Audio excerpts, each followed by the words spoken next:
or recommendations that comes from a financial planner, such as myself, must by law be based on your needs alone. So that's something to consider there.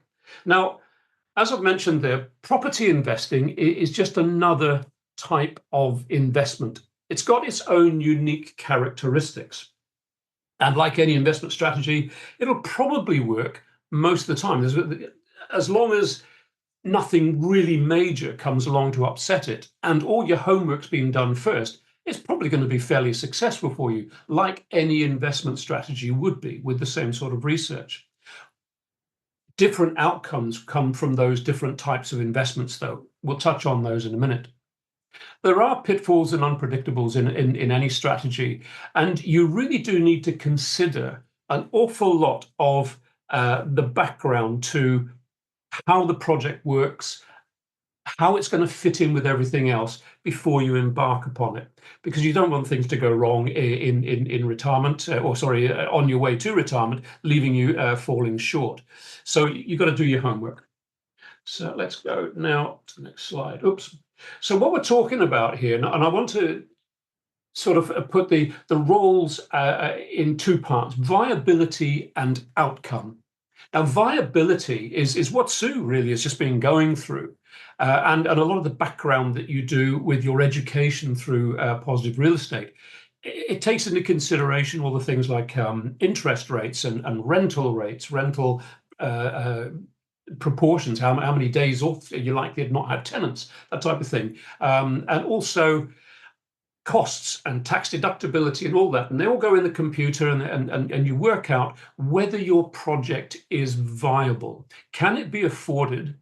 Can it be, is it within your risk tolerance? And the good thing is, when you get to the stage of saying, yes, we're ready to go, you will have gone through all that, because the banks or the lenders will have scrutinized you and said, yeah, we think you're a good risk. So all of that is part of viability, but it doesn't tell you any more than the specifics about the project itself that you're looking at, the property itself. What I look at is the outcome. I ignore the viability to a large degree. It does, as a financial planner, because I know that's been taken on board already and done by Positive, I don't have to worry about that. So I ignore it. I assume you can afford the property, you've looked at it, you've done your research, and you said, hey, we're good to go, we love this. This is a good project for us. Then I can take that and say, okay, that's one of your planning tools we know that can work. And then we can work on that. So viability is the concentrated analysis of the project itself. It ignores the overall outcome. An outcome ignores the viability. But they both need to be considered, and only when they both align should the project be embarked upon. You can't have one without the other, that's for sure, because if the project isn't ever going to achieve your outcomes, what's the point?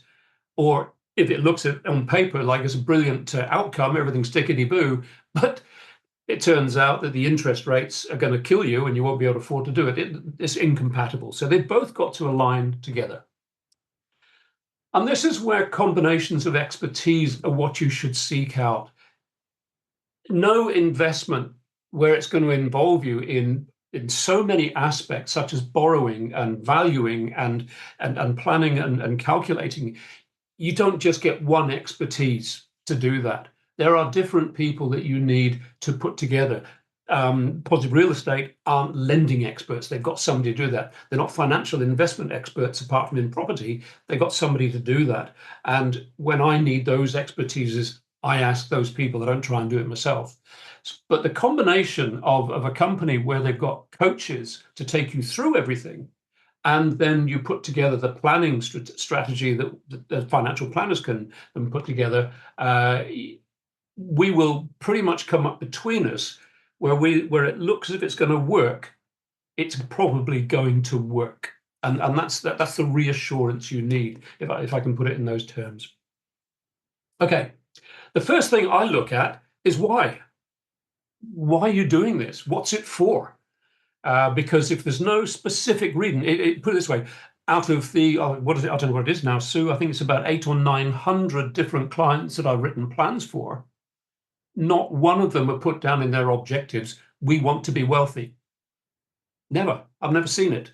It's always, we want to replace our income to retire on. We want to help the children. We want to leave a legacy, whatever it may be. But there's something reasonably specific there. Just being wealthy is pie in the sky, and it doesn't give you anything solid to plan on. So if that's your thoughts at the moment, start thinking more specifically. So what we're going to do now is look at a specific, imaginary but specific project, where these things that you can see on the slide in front of you are typical of an investor that's come through positive real estate. By the way, ask any questions you like on these, and I'll stop because I can answer them quickly. But here we have a age 43 couple, assume they're the same age, current property they've got KiwiSaver, a bit of liquid resources, cash or shares, it doesn't really matter. They've got a borrowing capacity, maybe 800,000 or so. They've said yes to downsizing their property if necessary in retirement.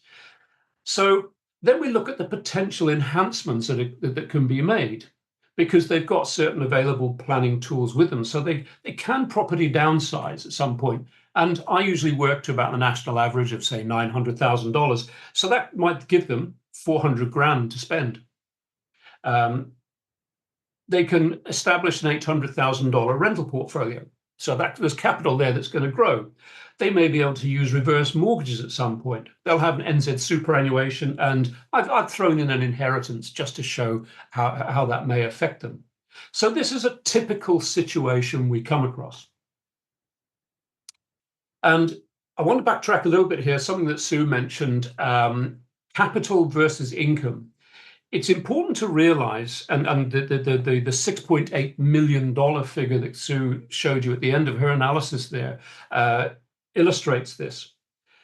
The actual growth from growth investments, which are stock, shares, property, commercial, rental, they're roughly the same over time when you take the averages.